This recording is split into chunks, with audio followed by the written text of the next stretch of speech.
So you want to start or grow your credit repair company. That's great.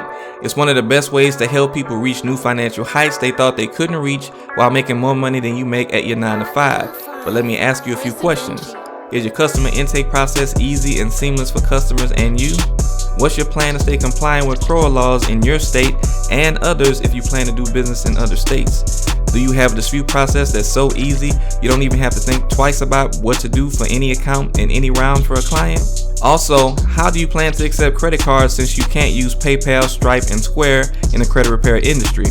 If you need help finding the solutions to answer these questions, I got you. I'm now taking enrollees into my credit repair business coaching program that starts the week of May 31st. Check out the link below if you want more details and to enroll, but hurry. Early bird pricing ends May 8 at midnight and the price will increase every week from there. I look forward to helping you grow your business without making the mistakes I had to learn years ago.